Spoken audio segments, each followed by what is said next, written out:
Welcome to Reaching Out. I'm Gregory Floyd, President Local 237 Teamsters. Today, one of our guests is John Samuelsen. He is the President of Transport Workers Local 100. John is responsible for the men and women who work for the MTA, otherwise known as the Metropolitan Transportation Authority. Yeah. John, welcome to Reaching Out. Thank you. Thanks for having me. Now, all New Yorkers count on transportation workers for transportation. You are a vital part of the city. How do you see your role in this city? Well, we have as you say, we have an incredibly vital role in the city. Without the members of TW Local 100, folks wouldn't be able to send their children to school. They wouldn't be able to get to work. They wouldn't be able to get their loved ones to the hospital in some instances, in many instances. So we play a vital role here. We're underappreciated, as are many public sector workers and private sector workers for that matter. But without the TWU, there would be no transportation network in New York City. And without our members, folks wouldn't be able to get anywhere. You mentioned being underappreciated. You provide a vital service. And a few years ago, there had to be a bill passed that if anyone assaults a transit worker, it becomes a felony. Mm-hmm.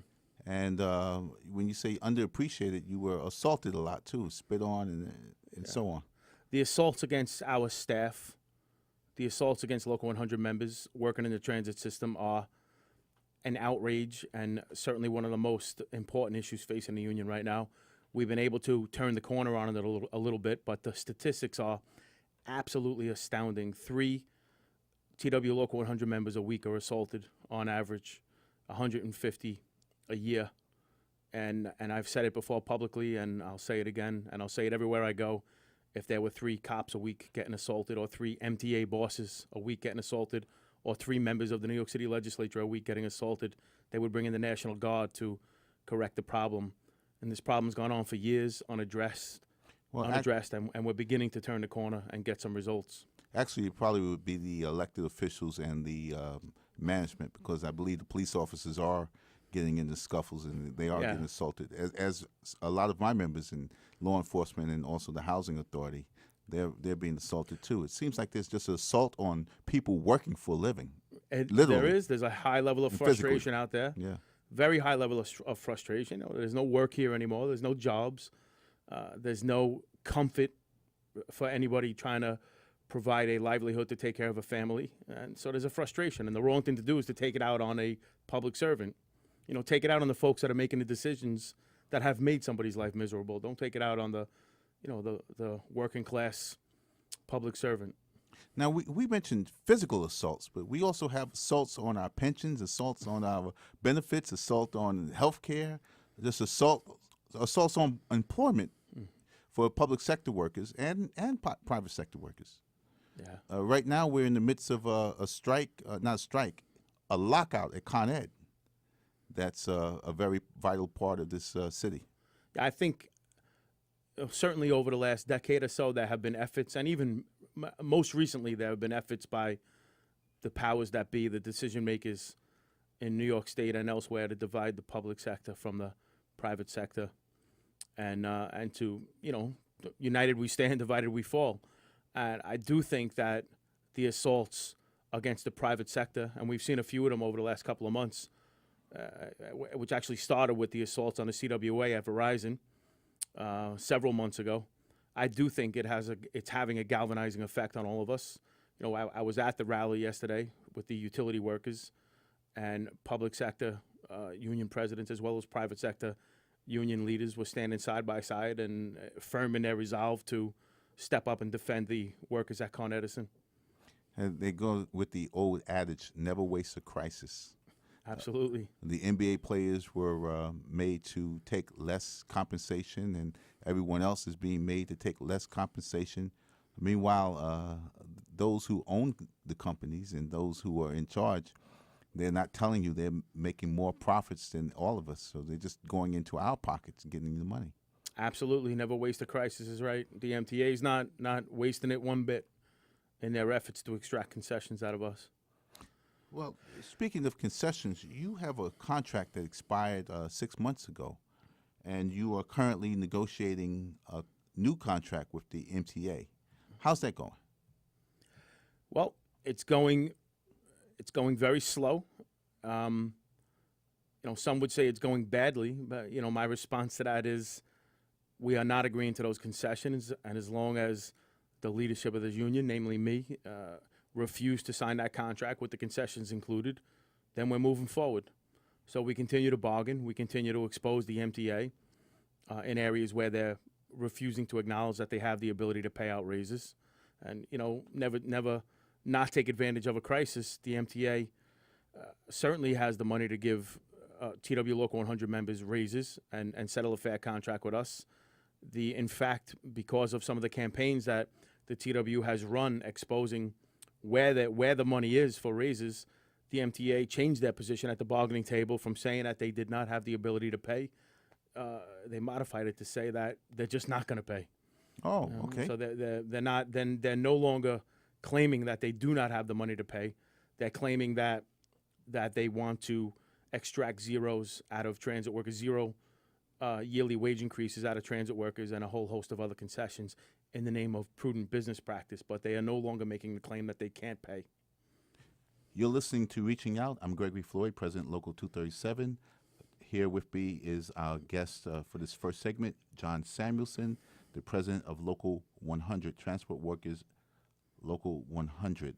And we're talking about contract negotiations, and we're talking about the MTA giving raises. Now, John has just said that they found money for raises in the MTA's budget, but they just refuse to give raises. Is this a philosophical view on the MTA that we're just not going to give you a raise? Yeah, it's their refusal to give raises and settle a fair contract is a political decision. It's not an economic decision, and that's become very evident in the last several conversations that we've had with them. The ATU, Amalgamated Transit Union, represents New York City bus operators in Staten Island, New York City transit bus operators in Staten Island and parts of Queens.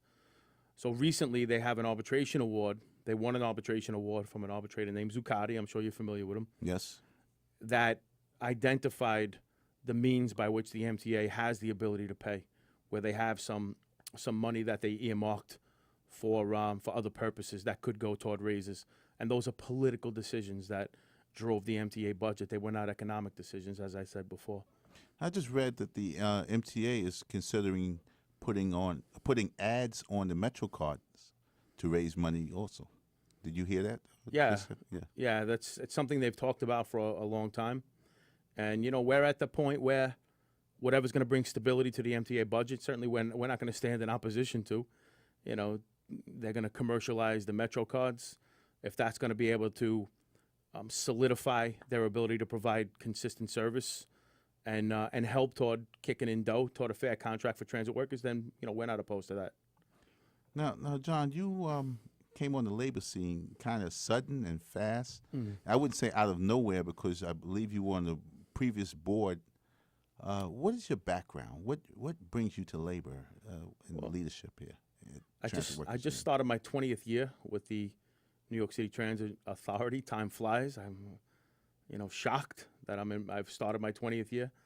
I started as a shop steward nearly right away with TW Local 100. I worked my way up through the ranks. I was the chairman of the 2,000-member track division, where I ran 2,000 track workers for 6 years. I was also appointed to run the biggest department in the union, which now stands at about 8,000 members, the folks that do all the work on the maintenance away and maintain the right-of-way, track work, signal maintainers, our trades, masons, painters, carpenters.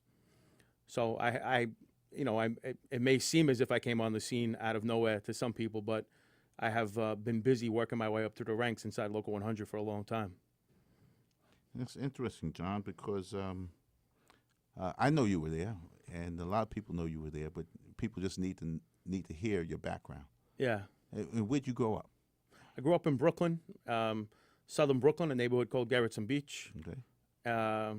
I still live there, so I'm raising my kids in Brooklyn. I have no intention of leaving Brooklyn. Okay. I love Brooklyn. Brooklyn's in the house. Yeah. I was born in Brooklyn, actually. Yeah. Brooklyn north part of Brooklyn.